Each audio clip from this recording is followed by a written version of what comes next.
Good evening everyone. बच्चों, पिछले episode में मैं एलसी ऑसिलेशन पढ़ाना स्टार्ट किया था। तो मैंने आपको बताया था कि इसके टू पार्ट्स होते हैं। फर्स्ट पार्ट होता है LC oscillation with battery, second part होता है एलसी ऑसिलेशन विदाउट बैटरी। तो पिछले एपिसोड में मैंने एलसी ऑसिलेशन विद बैटरी पूरे डेरिवेशन के साथ अच्छी तरह से कंप्लीट किया था, और आज मैं आपको पढ़ाने जा रहा हूँ एलसी ऑसिलेशन विदाउट बैटरी। बच्चों, पिछले एपिसोड में मैंने आपको डेरिवेशन के साथ ग्राफ भी दिया था, और वहाँ पे ये बताया कि उस सर्किट में कैपेसिटर पे जो चार्ज है वो भी ऑसिलेट करता है इनफाइनाइट टाइम तक, और जो उसमें करंट है वो भी ऑसिलेट करती है इनफाइनाइट टाइम तक।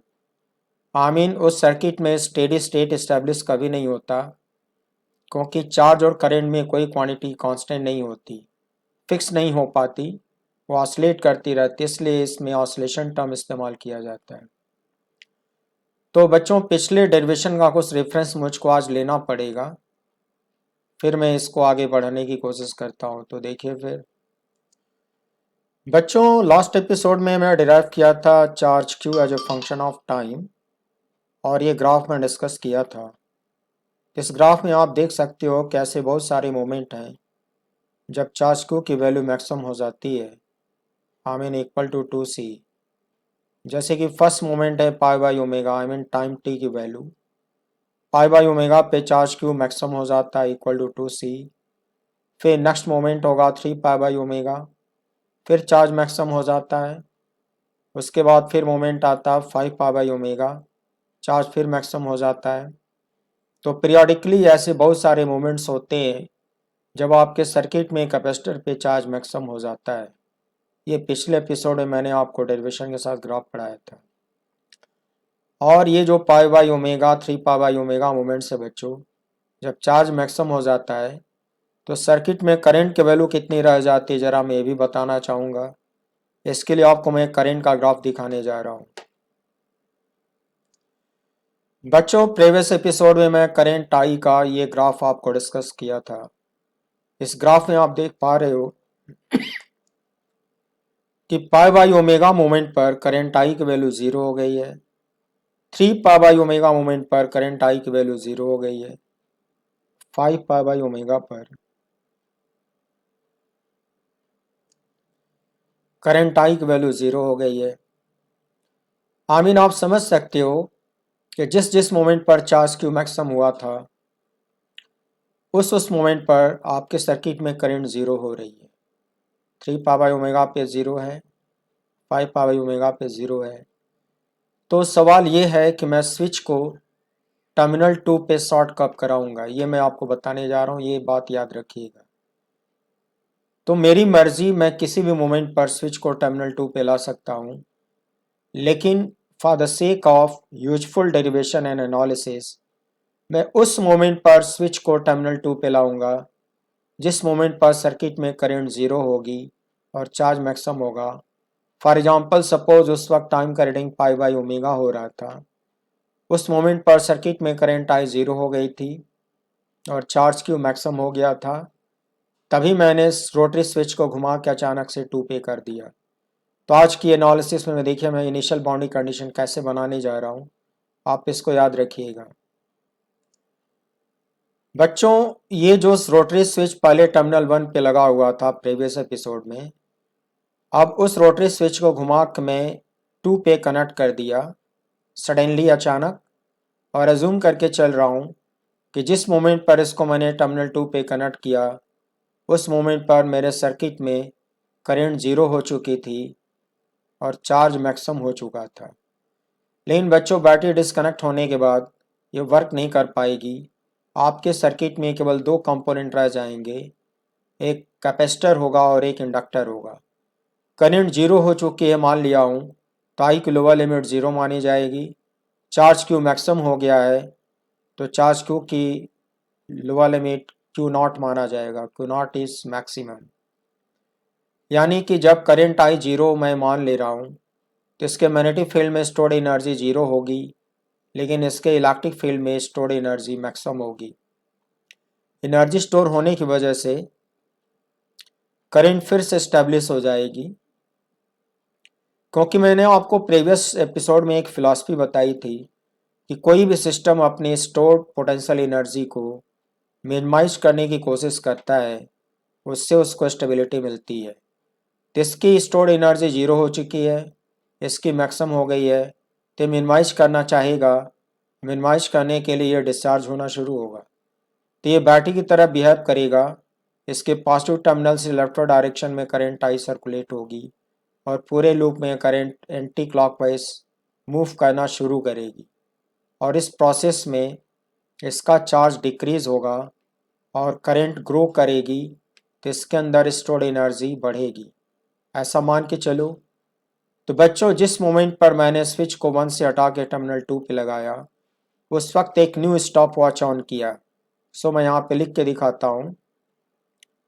Suppose the switch S is shorted to terminal 2 at t equals 0 when q equals q naught and I equals 0 से, ऐसा मैंने माना है। तो इसको हम लोग लोअर लिमिट कहेंगे या इनिशियल बाउंड्री कंडीशन कहेंगे, लेकिन थोड़ी देर में चार्ज q वेरिएबल हो जाएगा और करंट I वेरिएबल हो जाएगी, सब कुछ वेरिएबल हो जाएगा। तो फिर लिखा जाएगा at t equals t, suppose q equals q, polarity is arbitrarily assumed।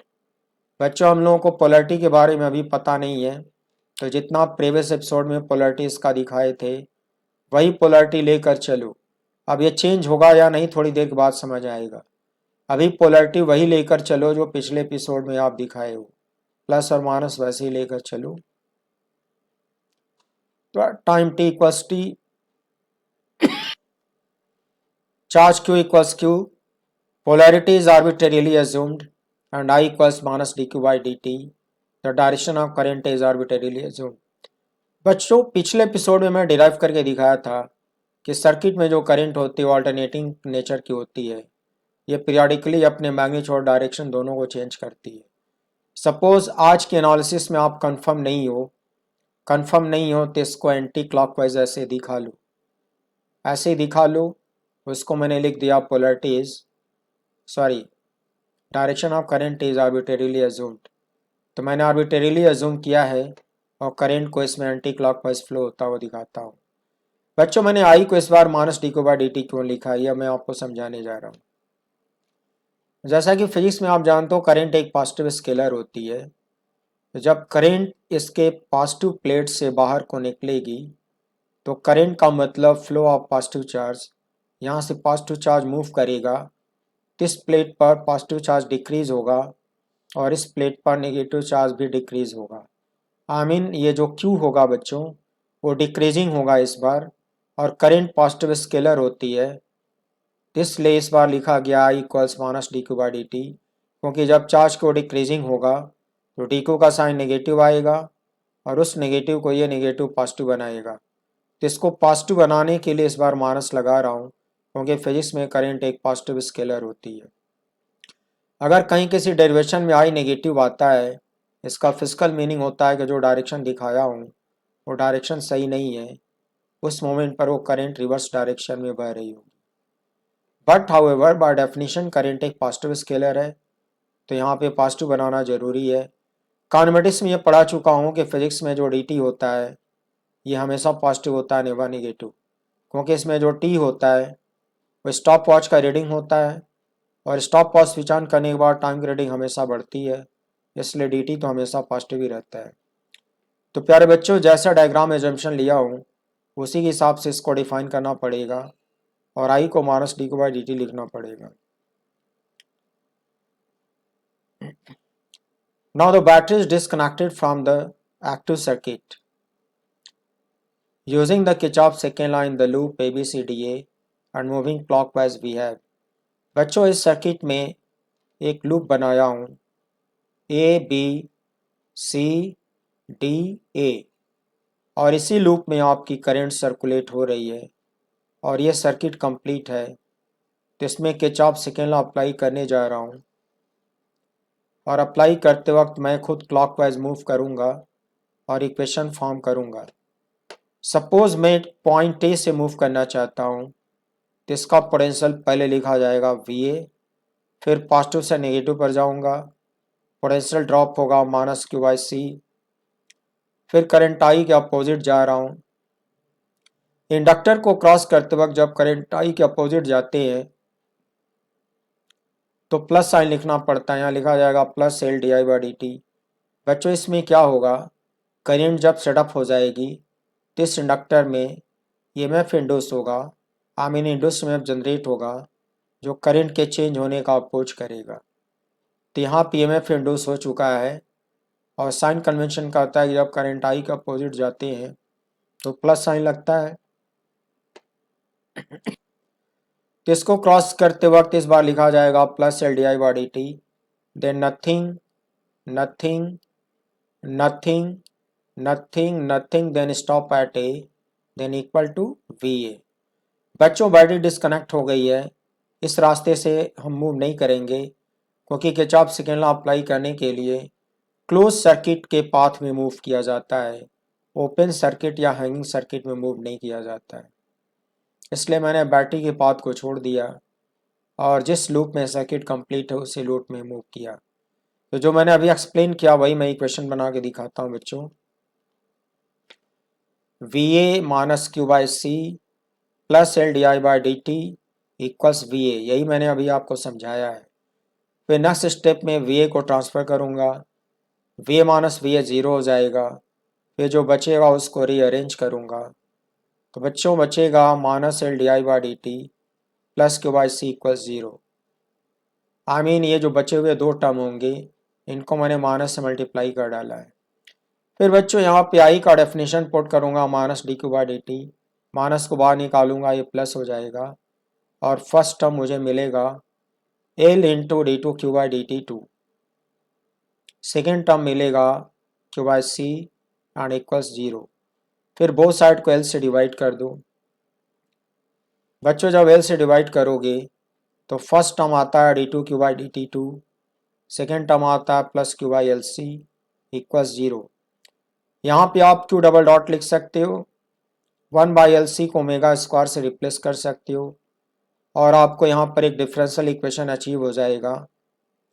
Differential equation Q double dot plus omega square को equal zero.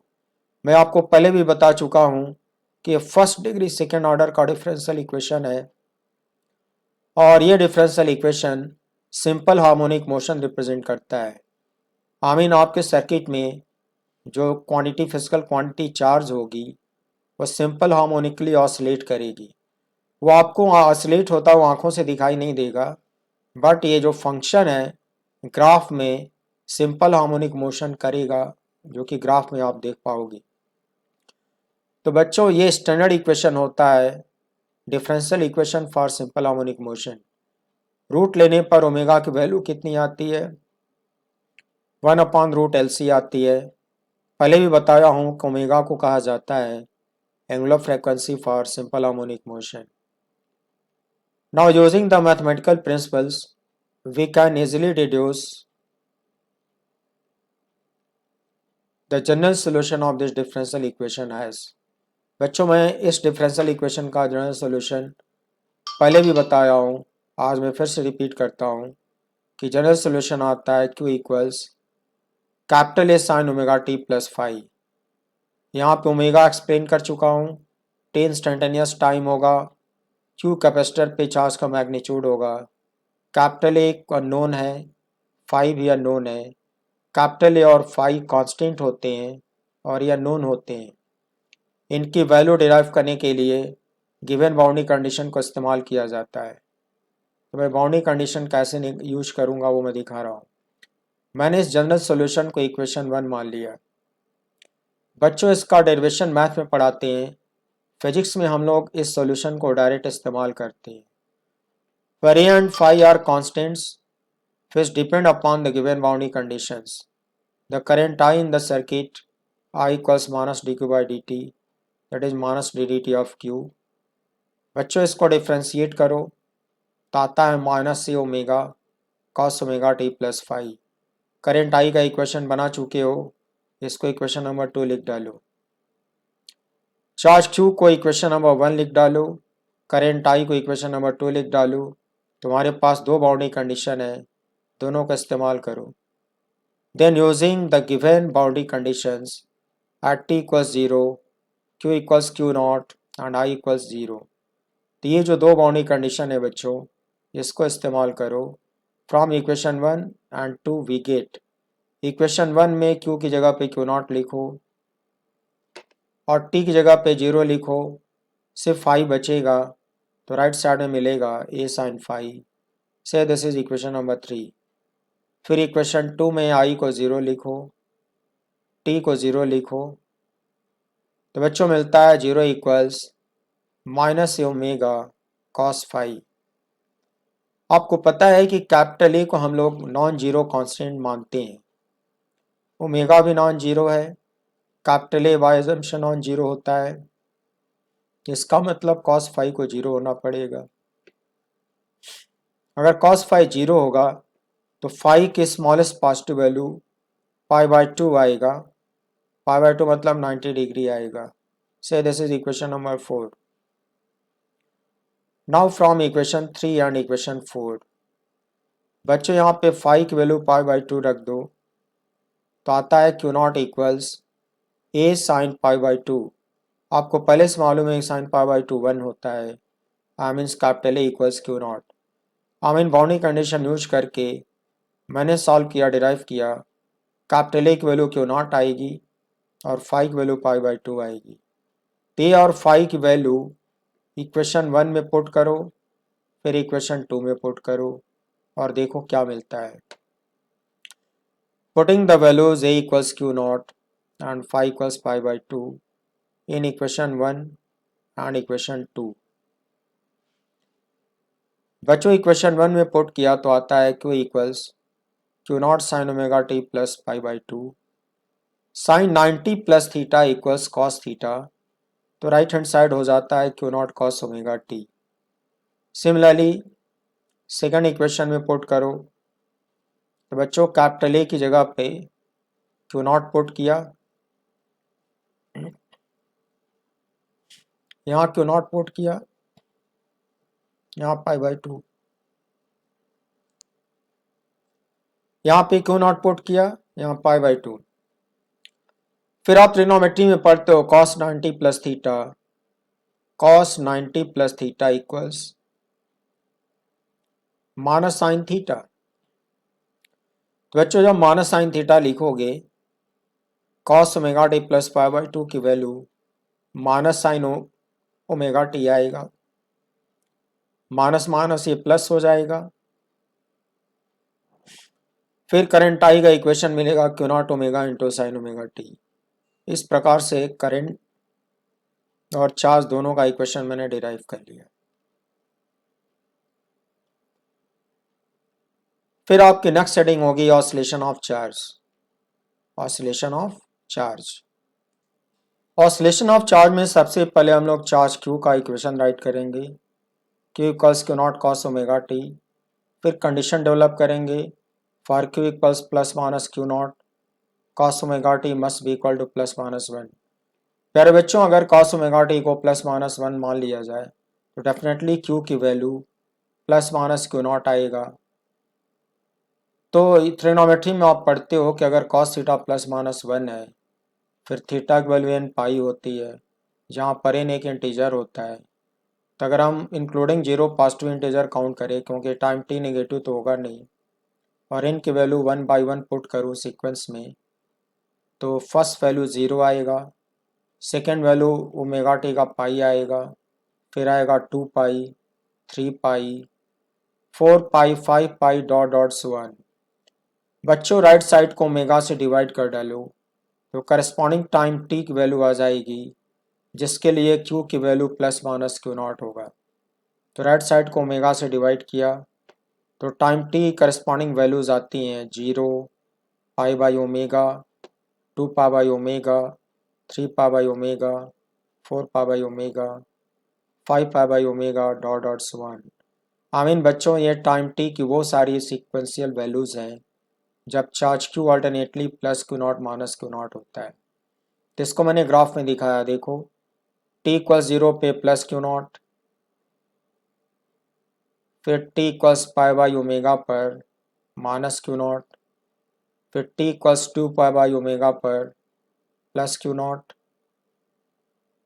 T equals 3 pi by omega पर minus Q not, 4 pi by omega पे plus Q not, 5 pi omega पे minus Q not, 6 pi by omega पे plus Q naught and so on.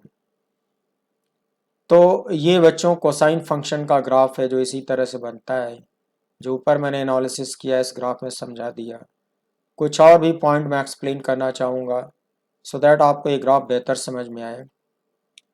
Similarly for Q equal 0, मान लिया कि किसी किसी point पर चार्ज क्यू 0 भी होता है, उसके लिए कॉस ओमेगा टी को 0 होना पड़ेगा। ओमेगा टी को थीटा मान लिया जाए तो कॉस थीटो 0 होगा। बच्चों ट्रिग्नोमेट्री में आप पढ़ते हो जब कॉस थीटा 0 होता है तो थीटा की वैल्यू n प्लस 0.5 पाई होता है। यहाँ पर बच्चों n इंटीजर है, फिर से तो इंटीजर प्लस 0.5 पाई होने पर कॉस थीटा की वैल्यू 0 होती है। अगर n की वैल्यूज़ 0 से पुट करना शुरू करूँ और सारी पॉजिटिव वैल्यू 1 बाई 1 पुट करूँ तो ये आता है 0.5 पाई, फिर नेक्स्ट वैल्यू आता है 1.5 पाई, then 2.5 pi, 3.5 pi and so on. फिर ओमेगा से डिवाइड कर दूं तो करस्पॉन्डिंग टाइम टी की वैल्यूज सॉल्व हो जाएंगी। तो ओमेगा से डिवाइड करो बच्चों और फ्रैक्शनल फॉर्म में लिखो इसको। तो टी की फर्स्ट वैल्यू आती है pi by 2 omega, second value आती है 3 pi by 2 omega, 5 pi by 2 omega, 7 pi by 2 omega, 9 pi by 2 omega dot dot. I mean time T की इन सारी वैल्यूज पर क्यू की वैल्यू 0 होगी। ये मैं ग्राफ में दिखाया हूँ। देखो बच्चों T equals pi by 2 omega पर क्यू 0 है, फिर ये उसका डबल है, ये तो समझा चुका हूँ, और ये इसका ट्रिपल हो जाएगा। ट्रिपल का मतलब 3 पाई बाई 2 ओमेगा होगा। तो जब टाइम टी की वैल्यू 3 पाई बाई 2 ओमेगा होगा तब भी चार्ज 0 होगा, और ये 4 टाइम्स होगा, ये 5 टाइम्स हो जाएगा। तो यहाँ टाइम टी की वैल्यू आएगी 5 पाई बाई 2 ओमेगा, तब भी क्यू 0 आएगा। ये 6 टाइम्स होगा, ये 7 टाइम्स होगा, I mean 7 pi by 2 omega, तब भी चार्ज 0 दिखाया गया है। ये 8 टाइम्स होगा और ये 9 टाइम्स होगा, 9 पाई बाई 2 ओमेगा, तब भी क्यू 0 दिखाया गया है। तो बच्चों जो आपने एनालिसिस यहाँ पे कर रखी है वो डिक्टो ग्राफ में दिखाया गया है। फिर आपको ये ग्राफ प्लॉटिंग में सिखाया जाता है। कोसाइन फंक्शन स्मूथ कर्व पर ऑसिलेट होता है और इंक्रीजिंग डिक्रीजिंग होता है, किसी पॉइंट पर पॉइंटेड नहीं होता, नुकीला नहीं होता, एवरी पॉइंट पर ये कंटिन्यूस और डिफरेंशिएबल होता है। तो कुछ प्री नॉलेज है उससे इस कर्व को मैंने स्मूथ कर्व से ड्रा किया है, पॉइंटेड नहीं बनाया है। तो ये ऑसिलेशन ऑफ चार्ज का ग्राफ कहलाएगा, क्योंकि चार्ज इस ऑसिलेट हो रहा है, अपने मैग्नीट्यूड और डायरेक्शन दोनों को चेंज कर रहा है। बच्चों क्यू का नेगेटिव होने का फिजिकल मीनिंग, किस बार आपके कैपेसिटर की पोलैरिटी भी ऑसिलेट होगी। आई मीन जितनी देर तक चार्ज नेगेटिव रहेगा उतनी देर तक आपके कैपेसिटर की पोलैरिटी रिवर्स हो जाएगी। पोलैरिटी रिवर्स होने का मतलब जो पॉजिटिव प्लेट हो नेगेटिव बन जाएगी, जो नेगेटिव प्लेट है वो पॉजिटिव बन जाएगी। और जितनी देर तक क्यू की वैल्यू पॉजिटिव बनी रहेगी उतनी देर तक जो पोलैरिटी आप पहले से दिखाए हो वो बना रहेगा। फिर चार्ज नेगेटिव होगा, फिर पोलैरिटी रिवर्स हो जाएगी, फिर चार्ज पॉजिटिव होगा, फिर पोलैरिटी सीधी हो जाएगी। तो ऑल्टरनेटली इस बार पोलैरिटी भी चेंज होती रहेगी। ये बहुत इंपॉर्टेंट है। जबकि पिछले एपिसोड में चार्ज क्यू हमेशा पॉजिटिव आया था तो वहाँ पोलैरिटी चेंज नहीं हो रही थी, लेकिन इस बार पोलैरिटी भी चेंज होगी। See the above graph for the reference. The charge q oscillates simple harmonically with fundamental period t, where t equals 2 pi by omega. Fundamental period बच्चों कैसे डिसाइड करती हो? Minimum time interval after which the graph repeats it's pattern, वो minimum time interval जिसके गुजर जाने के बाद ग्राफ अपने पैटर्न को रिपीट करता है, उसको हम लोग कहते हैं फंडामेंटल पीरियड। तो बच्चों इस ग्राफ को बहुत ध्यान से देखो, इसका फंडामेंटल पीरियड आएगा 2π/ω। बच्चों t=0 पर ये पीक वैल्यू से डाउनवर्ड जा रहा था, फिर पहली बार 2π/ω गुजरने के बाद फिर से ग्राफ पीक वैल्यू से डाउनवर्ड जा रहा है। आई मीन इसका जो फंडामेंटल पीरियड होगा जिसको कैपिटल टी बोलते हैं, सो दैट विल बी 2π/ω। इसी फंडामेंटल पीरियड में इस चार्ज का ऑसिलेशन होगा। तो टी को लिखा जाएगा 2π/ω। ओमेगा की वैल्यू ऑलरेडी निकाल चुके हो 1/√LC। पुट करोगे तो fundamental period of charge oscillation आएगा 2π/√LC। बच्चों ये याद रखना, ये क्वेश्चन कॉम्पिटिशन्स में कई बार पूछा गया है कि एलसी ऑसिलेशन में चार्ज क्यू के ऑसिलेशन का फंडामेंटल पीरियड 2π√LC होता है, और फंडामेंटल फ्रिक्वेंसी पूछेगा तो पीरियड का रेसिप्रोकल होता है। I mean 1/T, that is 1/2π√LC, वो फंडामेंटल फ्रिक्वेंसी ऑफ ऑसिलेशन कहलाएगा। तो मैंने इस ग्राफ को एक्सप्लेन कर दिया। उसके बाद देखो, since the charge q changes its magnitude and sign alternately, hence this time the polarity of the capacitor will also change alternately। ये बात मैं एक्सप्लेन कर चुका हूँ आपको। बच्चों नेक्स्ट हेडिंग होगा आपका oscillation of current. We know I equals Q0 omega sine omega T. बच्चों Q0 ओमेगा एक कॉन्स्टेंट क्वांटिटी है, तो इसको शॉर्ट में I0 लिखा जाएगा। तो I का फंक्शन आता है I0 साइन ओमेगा टी, और I0 करंट का एम्पलीट्यूड यानी पीक वैल्यू कहलाएगा। और जब करंट साइन फंक्शन पे आते हैं तो इसको अल्टरनेटिंग करंट बोलते हैं, यानी कि आपके सर्किट में करंट का नेचर अल्टरनेटिंग होगा, अपना मैग्नीट्यूड और डायरेक्शन दोनों पीरियडिकली चेंज करेगी। फिर I0 is Q0 into omega, omega की वैल्यू 1/√LC पुट कर दिया, तो I0 की वैल्यू आती है Q0/√LC। This is called amplitude of alternating current. उसके बाद बच्चों हम लोग कुछ ग्राफिकल एनालिसिस करेंगे कि for I equals 0 sign omega T equals 0, हमें साइन थीटा 0। और बच्चों आप ट्रिग्नोमेट्री में पढ़ते हो कि जब साइन थीटा 0 होता है तो थीटा की वैल्यू n पाई होती है, और n यहाँ पे इंटीजर होता है। तो अगर हम लोग सारे पॉजिटिव इंटीजर इंक्लूडिंग 0 पुट करें तो ओमेगा टी की फर्स्ट वैल्यू 0 आएगी, सेकेंड वैल्यू 1 पाई, देन 2 पाई, 3 पाई, 4 पाई, 5 पाई, डॉट डॉट इस तरह से मिलेगा।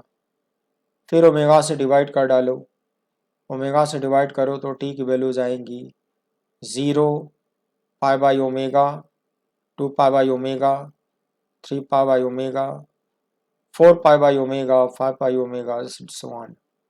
ये टाइम टी की रिस्पेक्टिव वैल्यूज आएंगी, और टाइम टी की इन्हीं सारी वैल्यूज पर करंट 0 आएगी। उसको मैं ग्राफ में दिखाया हूँ, देखो बच्चों t इक्वल्स 0 पर I की वैल्यू 0, फिर π/ω पर I की वैल्यू 0, फिर 2π/ω पर I की वैल्यू 0, 3π/ω पर I की वैल्यू 0, 4π/ω पर I की वैल्यू 0, 5π/ω पर I की वैल्यू 0, 6π/ω पर I की वैल्यू 0। जो यहाँ पे एनालिसिस किया वो ग्राफ में दिखाया। अब बच्चों पीक वैल्यू के एनालिसिस करने जा रहा हूँ। ट्रिग्नोमेट्री में ही आपको पढ़ाया जाता है कि for I equals plus minus I0 sign omega T should be plus minus 1। Equation में जब sign omega T plus minus 1 होगा तभी I की वैल्यू प्लस माइनस I0 होगी। अगर इसको थीटा मान लिया जाए तो साइन थीटा प्लस माइनस 1 तब होता है जब थीटा की वैल्यू n प्लस 0.5 पाई होता है, जहाँ पर n इंटीजर होता है टाइम टी हमेशा पॉजिटिव रहता है, इस लेन की पॉजिटिव वैल्यूज पुट कर सकते हैं इंक्लूडिंग जीरो। तो अगर इन की पॉजिटिव इंटीग्रल वैल्यू पुट करी जाए बारी बारी से तो ओमेगा टी की वैल्यू आती है बच्चों 0.5 पाई, then 1.5 pi, 2.5 pi, 3.5 Pie dot dot so on. फिर ओमेगा से डिवाइड करोगे तो रिस्पेक्टिव टाइम टी की वैल्यूज आ जाएंगी। तो बच्चों टाइम टी की वैल्यूज कैसे लिखी जाएंगी? Pi by two omega, 3 pi by two omega, 5 pi by two omega, 7 pi by two omega, 9 pi by two omega dot dot. तो टाइम टी की वो सारी वैल्यूज हैं जब आई की वैल्यू या तो प्लस आई नॉट होगा या तो माइनस आई नॉट होगा। तो देखो मैं यहाँ पे दिखाया हूँ, पाई बाई टू ओमेगा पर आई की वैल्यू प्लस आई नॉट आती है और ये उसका डबल हो गया और ये मिड पॉइंट उसका ट्रिपल हो गया। बच्चों लिख कर दिखाया नहीं हूँ, पर ट्रिपल का मतलब यहाँ टी की value 3 pi by two omega माना जाएगा और उस वक्त आई की वैल्यू माइनस आई नॉट होगी। फिर ये 4 टाइम्स होगा, फिर ये 5 टाइम्स होगा। तो मिड पॉइंट 5 टाइम्स का मतलब 5 पाई बाई टू ओमेगा होगा और उस पर करेंट आई की वैल्यू प्लस आई नॉट होगा। तो बच्चों ये plus I not minus I not in सारे पॉइंट पर होगा जो कि इस ग्राफ में प्रॉपरली शो किया हुआ है। और ये स्मूथ कर्व होता है साइन फंक्शन, इसलिए इसको स्मूथ कर्व पे इंक्रीजिंग डिक्रीजिंग दिखाया हुआ है। साइन फंक्शन इसी तरह से ऑसिलेट करता है, ये लीनियर नहीं होता और हर पॉइंट पर कंटिन्यूस होता है और डिफरेंशिएबल होता है। तो ये करंट आई का ग्राफ हो गया। बच्चों इस करंट को अल्टरनेटिंग करंट बोला जाता है क्योंकि इसमें कुछ देर तक करंट पॉजिटिव रहती है, आम इन सर्किट में क्लॉकवाइज फ्लो करती है। कुछ देर तक करंट नेगेटिव हो जाती है, आई मीन आपकी करंट एंटी क्लॉकवाइज हो जाती है, फिर क्लॉकवाइज हो जाएगी, फिर एंटी क्लॉकवाइज हो जाएगी। तो करंट अपने डायरेक्शन और मैग्नीट्यूड को पीरियोडिकली चेंज करती रहेगी, इसलिए इस करंट को अल्टरनेटिंग करंट बोला जाता है। See the above graph for the reference. The current I oscillates simple harmonically with fundamental period t, where t is again 2 pi by omega, that is 2 pi root LC। बच्चों fundamental period में आपको graph में दिखाता हूँ, 0 से लेकर 2 pi by omega ये जो पीरियड है आई मीन टाइम इंटरवल, यही फंडामेंटल पीरियड है क्योंकि कम से कम इतना टाइम गुजरने के बाद ग्राफ अपने पैटर्न को रिपीट करता है। बच्चों टी को 0 पे ये ग्राफ ओरिजिन से अपवर्ड जा रहा था, आई मीन 0 से अपवर्ड जा रहा था। 2 पाई बाई ओमेगा टाइम गुजरने के बाद ये ग्राफ फिर से 0 से अपवर्ड जा रहा है, आई मीन अपने पैटर्न को रिपीट करने की कोशिश कर रहा है। तो डेफिनेटली इसका fundamental period 2 pi by omega होगा, उसी को कैपिटल टी लिखते हैं और ओमेगा की वैल्यू पुट करने पर टी की वैल्यू आती है 2 पाई रूट एल सी। अगर फंडामेंटल फ्रीक्वेंसी ऑफ ऑसिलेशन पूछेगा तो उसका रेसिप्रोकल हो जाएगा, 1/2 पाई रूट एल सी लिखा जाएगा। बच्चों उसके बाद कुछ और क्वांटिटीज है जो हम लोग यहाँ डिस्कस करने जा रहे हैं, like stored energy in the electric field. At T equals T stored energy in the electric field, तीन में से एक फॉर्मूला यूज करो Q square by 2c। Q की वैल्यू डिराइव कर चुके हो, पुट कर डालो, स्क्वायर करके 2c से डिवाइड करो। Now this will come out Q not square by 2c into cos square omega T. तो बच्चों ये भी टाइम का एक फंक्शन हुआ, पीरियोडिक फंक्शन हुआ, जरूरत पड़ने पर इसका ग्राफ आप बना लेना। फिर होगा stored energy in the magnetic field. At T equals T U B equals half L I square, इसमें करंट आई का फंक्शन पुट कर डालो,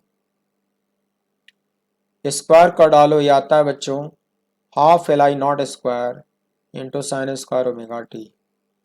आई नॉट की वैल्यू पुट कर डालो, आई नॉट डिराइव करे हो, Q not into omega, square करके पुट कर डालो तो यू बी का पीक वैल्यू आता है half L Q not square into omega square into sine square omega T.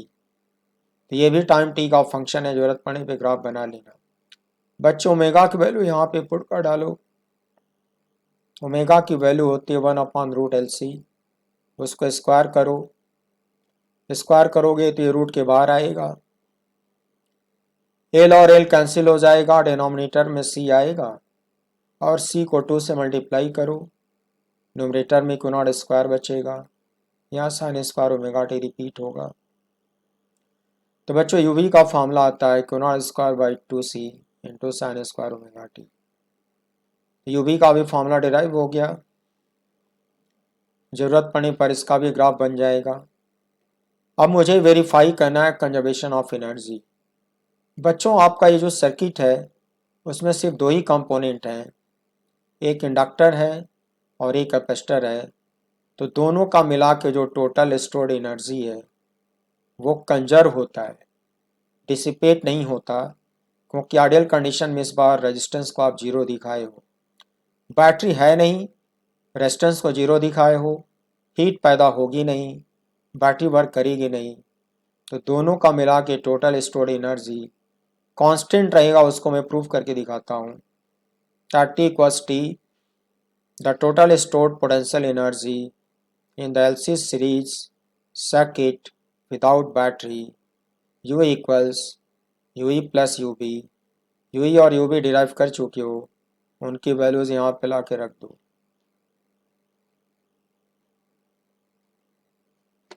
बच्चों यू ई की वैल्यू इतना डिराइव करे हो और यू बी का वैल्यू इतना डिराइव करे हो, दोनों से Q not square by 2c common आएगा, ब्रैकेट में आता है cos square omega T plus sine square omega T. Trigonometry में पढ़े हो कि इसकी वैल्यू 1 होती है। I mean total stored energy in LC series circuit without battery becomes simply Q not square by 2c।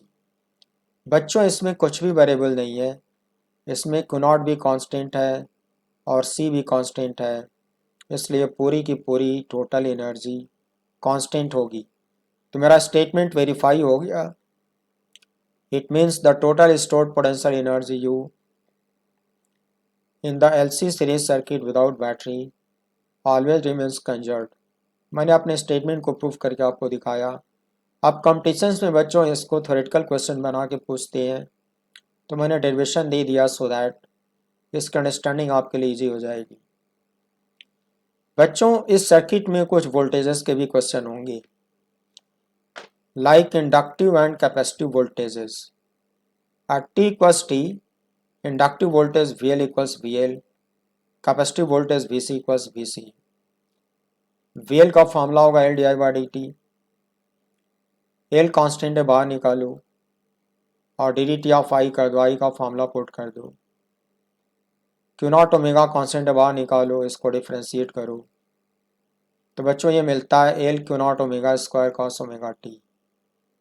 Omega square की value put कर डालो 1/LC, तेल को एल से कट करो, क्यू नॉट बाई सी बचेगा, फंक्शन आएगा Q naught by C cos omega T. आमीन आपके सर्किट में जो इंडक्टिव वोल्टेज आता है वो भी पीरियोडिक होता है, कोसाइन फंक्शन होता है, इसका amplitude Q naught by C होता है, पीरियोडिकली ऑसिलेट करता है। फिर बच्चों कैपेसिटिव वोल्टेज होगा, कैपेसिटिव वोल्टेज का formula simply Q by C होता है, क्यू की वैल्यू पुट कर डालो Q naught cos omega T upon C, that is Q naught by C cos omega T. प्यारे बच्चों आपने देखा कि आपके सर्किट में VL इक्वल्स VC हो रहा है। बच्चों ये तब हो रहा है जब हम लोग ये डेफिनेशन लेकर चलते हैं कि voltage is magnitude of potential difference, voltage is magnitude of potential difference. उस एजम्पशन से फॉर्मूले डिराइव करे गए हैं, तो मुझे मिलता है VL इक्वल्स VC।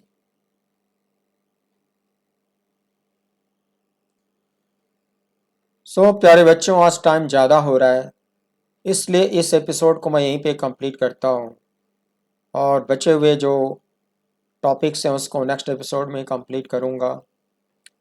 तो मैं आपको बताना चाहता हूँ कि अगले एपिसोड में मैं पढ़ाने जा रहा हूँ RLC series with DC source. बच्चों, मैं ठीक से बताना चाहता हूँ कि ये जो टॉपिक है ये बोर्ड एग्जाम में बिल्कुल नहीं आता, बोर्ड के सिलेबस में बिल्कुल नहीं है, लेकिन ये जेई मेन के सिलेबस में इस पे क्वेश्चन पूछे गए हैं। जेई एडवांस में, नीट यूजी में इस पे क्वेश्चन पूछे गए हैं। तो कंपटीशंस के लिए ये टॉपिक इम्पॉर्टेंट है, इसलिए इसका पूरा डेरिवेशन और ग्राफिकल एनालिसिस मैं आपको पढ़ाऊंगा और ये अगले एपिसोड में स्टार्ट होगा। R for resistance, L for self inductance, C for capacitance.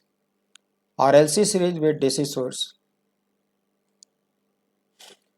बच्चों, इस टॉपिक में दो पार्ट होंगे। फर्स्ट पार्ट होगा RLC oscillation with battery, second part होगा RLC ऑसिलेशन विदाउट बैटरी। और दोनों की एनालिसिस होगी, दोनों का डेरिवेशन होगा, ग्राफ हम लोग समझेंगे और ठीक से इसका डेरिवेशन समझना जरूरी है, तभी आपको कॉन्फिडेंस आएगा और कंपटीशंस में न्यूमेरिकल कर पाओगे आप। तो मैं तो अपना काम कर रहा हूँ बच्चों, और आप अपना काम करते जाओ। आमीन। अगर आप अच्छी रैंक लाना चाहते हो तो मैं आपसे रिक्वेस्ट करता हूँ कि आप सारे डेरिवेशन पे कमांड करो। जो डेरिवेशन मैं पढ़ा रहा हूँ उसको खुद से प्रैक्टिस करो। डेरिवेशन पे कमांड होगा, ग्राफ पे कमांड होगा, तो क्वेश्चन कितना भी घुमाएगा आप जरूर कर ले जाओगे।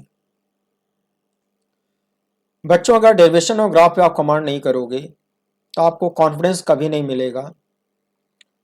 आप इसके क्वेश्चन देख कर डरते रहोगे और कर भी नहीं पाओगे, टाइम भी वेस्ट करोगे। तो मैं आपसे कहना चाहता हूँ कि अगर आप जनरल कैटेगरी के स्टूडेंट हो और अच्छी रैंक लाना चाहते हो तो आपको ये सारी चीज़ें जो सिलेबस में है उसको अच्छी तरह से सीखना पड़ेगा। अगर आप इसको स्किप कर जाओगे फिर आप अच्छी रैंक कभी नहीं लाओगे, क्वालिफाई करना भी मुश्किल हो जाएगा। मैं अपने एक्सपीरियंस के तौर पे बता सकता हूँ कि जनरल कैटेगरी के बच्चों को बहुत हार्डवर्क करना पड़ता है और उनको इजी से लेकर टफ जितने टॉपिक हैं सभी टॉपिक पे कमांड करना होता है, नहीं तो अच्छी रैंक नहीं ला पाते, फिर वो बहुत प्रॉब्लम में फंस जाते हैं। किसी नए कॉलेज में जिसकी रैंकिंग लो होती है वहाँ उनको मजबूरी में पढ़ना पड़ता है और वो पूरे करियर में सेटिस्फाइड नहीं हो पाते। इसलिए आप इन चीज़ों को हल्के में मत लो। जो मैंने पढ़ाया उसकी प्रैक्टिस करो, कमांड करो, और उसके लिए मेरी ये जो बुक है बच्चों, ऑर्डर करके मंगा लो। अपने टेबल पर एक कॉपी रखो सो दैट आपको रिवीजन करना बहुत आसान हो जाएगा, क्योंकि बार बार आप वीडियो से रिवीजन नहीं कर पाओगे। वीडियो से रिवीजन करना बहुत टाइम टेकिंग होता है, टाइम किल भी होता है, इसलिए एक बुक आपके टेबल पर होनी चाहिए। आप चाहे ई बुक के फॉर्मेट में डाउनलोड करके सिस्टम में रखो या एक प्रिंट बुक ऑर्डर करके मंगा के टेबल पे रखो, मगर एक बुक आपके पास ज़रूर होनी चाहिए। मैं तो पब्लिश कर चुका हूँ, इन्फॉर्मेशन भी दे चुका हूँ। अगर कोई न्यू स्टूडेंट फर्स्ट टाइम इस वीडियो को वॉच कर रहा होगा तो मैं उसे अपील करना चाहूँगा कि वो सबसे पहले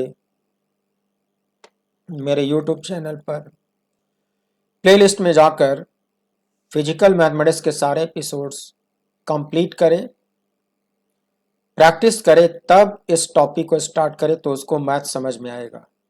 और जब मैथ समझ में नहीं आएगा तो ये जो एनालिसिस मैं पढ़ा रहा हूँ ये बिल्कुल समझ में नहीं आएगा। इसलिए मैं आपसे बताना चाहता हूँ, आप जो भी काम करो ऑनेस्टली करो, सीखने की कोशिश करो, रट्टा मत मारो। रट्टा मार के कभी कॉन्फिडेंस गेन नहीं होगा। प्यारे बच्चों, इस एपिसोड को मैं यहीं पे कंप्लीट करता हूँ और फिर बची हुई चीज़ें आमीन RLC series with DC source next episode में पढ़ाता हूँ। और इतनी देर तक पेशेंस के साथ मेरे साथ बने रहने के लिए Thank you very much and wish you good night. See you again.